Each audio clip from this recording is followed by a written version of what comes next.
Welcome, survivors, burnout community, and those just interested. It's Kelly Bubolz, trainer, author, speaker, and your burnout prevention mentor. Burnout is not taboo. It's our reality in this chaotic, fast-paced world. But we're not going to let it drive the narrative to our stories. We're going to do something about it, so let's dig in.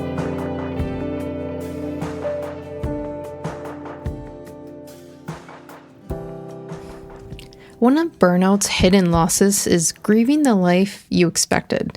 Burnout can bring that sense of loss of the energy you used to have, the identity and spark in years prior, or the dreams that you thought you were going to achieve and you just didn't. And this unspoken grief is valid and it deserves some attention. When I started in my recovery acknowledging that there was some grief behaviors that needed to be resolved, I felt like some energy and space came in for that rest and reset, that I acknowledged that these emotions were happening, that even though I wanted a certain life and now it was completely falling apart and I had to go a direction I never thought I would be, that's also okay, because that processing opened the door of healing to find meaning in what comes next, meaning on this new path. So before I get into some action steps on working through this type of grief, I'm going to go through the grief behaviors. Now, the change curve is based off of the grief curve by Kubler-Ross from 1969. And I teach this in leadership programs and workforce energy management programs because then you can lead through change more effectively when you know what's going on with human behavior. So in the change curve, which is based off of the grief curve, you may be seeing yourself in one of these stages. Now, the first stage is shock. This is the initial jolt when change hits, when you realize that you aren't where you thought you would be, or you have to make a decision that's going to put you on a completely different path that you never thought you had to go on. People feel unsettled. You feel uncertain. You don't know if this is the right way to go. And you might even be struggling to process what's happening right now. Like, how did this happen? And I remember getting a slap in the face when I was told by a holistic doctor. I was 35 years old, and he said, your body is shutting down. I was 103 pounds, hair falling out, 3-week-long periods, hormones completely disarray, digestive failure. I mean, I was a mess. And at that point, he says, I'll give you 2 months before you have a heart attack, because there's so much strain on the organs that are still functioning that the next thing to go is going to be your heart. And I remember just being in shock, processing, how did this happen? You know, I was a high performer. I was doing things for so long. And I remember saying to him, I don't understand. I've been doing this a long time. And he responded with, yes, that's why this is happening. It has now become chronic stress. It has become burnout because you have not allowed your body to rest. You have not acknowledged this capacity. So I remember just being in shock. So my behaviors kind of changed 2 weeks later. So for 2 weeks, I still continued on after someone in the medical type of field told me I'm going to have a heart attack. I'm like, I don't know. That doesn't seem like it would happen to me. And so I was in that shock state. Now you can see how this already relates back to grief, right? The grief of the life that you thought should have worked, that this is what people should be doing, right? In your mind, you put on this whole performance and now it's not aligned and it doesn't make sense. So the next step is denial. And this is a huge dip in energy, dip in performance, dip in connection, dip in cognitive load. Like you don't have a lot to give here. And it's a very steep decline. And this is a protective response where you're going to minimize the resistance of change, of your changing world in this grief state. And you're going to convince yourself that it's not going to last. This isn't happening to me. This doesn't apply to me. And you'll see this a lot with people who are grieving a really close loved one, pet, parent, child, partner. And they go from this shock of like this, what is happening, to this denial, like this isn't happening to me. My world's going to be the same. I'm just going to like hunker down right now. I'm going to resist. You see people as they're planning funerals, right? They like go into activation mode. They're planning the funeral. They're getting the photographs. They're getting everyone together. Let's get a food train going. And this is the denial stage because it's a protective response to your nervous system with high change and grief about this isn't happening to me.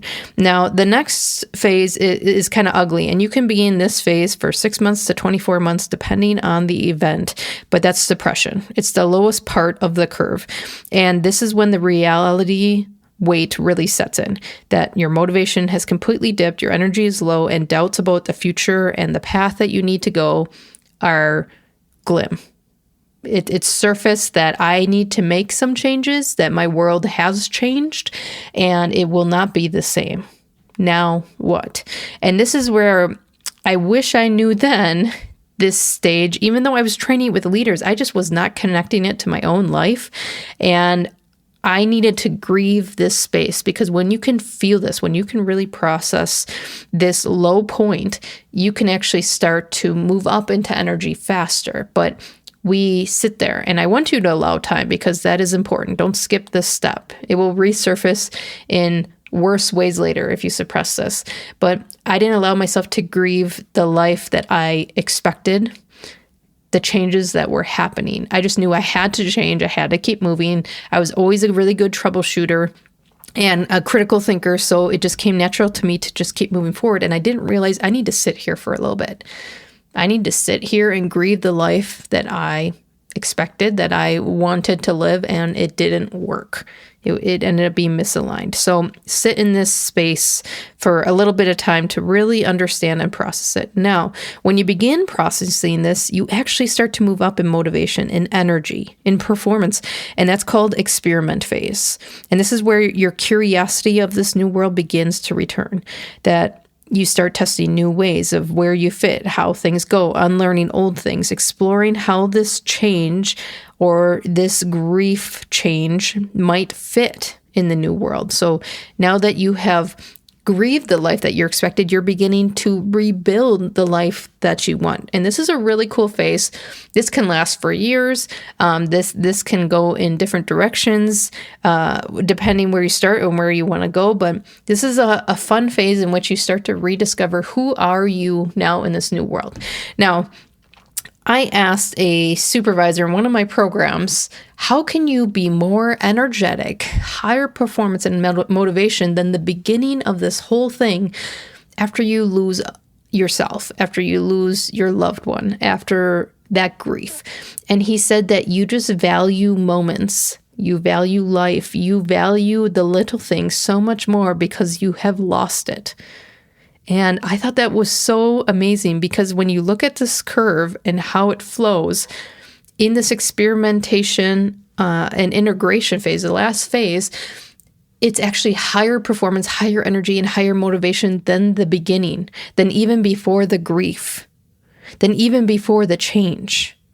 And that's because this new reality becomes your new norm, and confidence grows and behaviors shift, and the change is fully adopted into where you need to go. And that's where that motivation and energy comes from. So let's talk about some action steps of how we can grieve this life that maybe you expected that's not happening, or the new path that you have to go, all the change, so that you can feel that, so you can be there and begin to move into that experimentation, integration phase when ready. So here's 3 steps that I took that I think were very practical, very timely, that I could do when I was ready. And I hope that this also works for you. The first one is acknowledging the loss. When I acknowledged that I was in grief, that I am good at high change, but this was grief, and I needed to acknowledge those emotions. When I reflected on how I felt, reflect on how you feel when you've lost something, when those expectations, those opportunities or time is lost. Acknowledge that. Acknowledge the loss that is happening.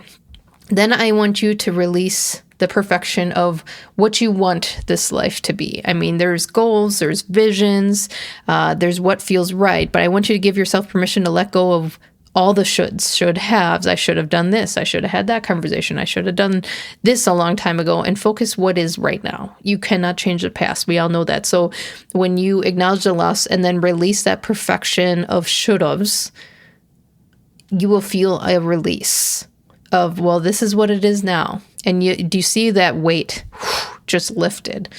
That, okay, this is it, what it is right now. Now let's move into new meaning. That's the third step. Create new meaning. Reconnect with your values now.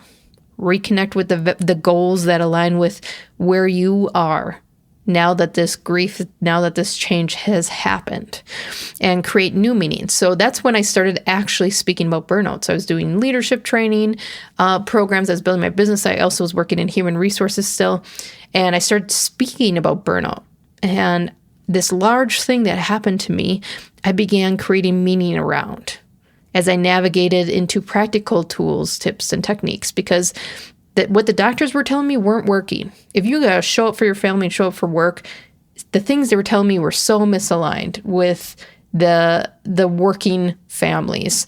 And so I went on a mission to support the workforce on preventing burnout and workforce energy management. So I created new meaning out of that. And I would have never got here if I didn't have the great grief of the life that I expected, if I didn't have all that change. And I see that now, but I had to work through that change. I had to acknowledge the loss. I had to release the perfection of who I should have been based on my actions at that time. And then I created new meaning. I moved forward into the experimentation and integration phase. So take 5-10 minutes to just journal or think or meditate about a loss that you're grieving, a loss of pieces of life that you were expecting that didn't happen, or that you're not at that point that you wanted to by this time in your life. What did it mean to you? And what can you create moving forward? I know you're not lazy. Most people in burnout are high performers, those serving others before themselves. Don't discount this step today, the action in which you focus on your self-growth. Piecing together the puzzle is half the journey. Rediscovering yourself, energy, and establishing new habits is the other. Do not underestimate the untapped inner strength inside you. Explore more resources on my website to move from zombie mode back to liveliness. See you soon.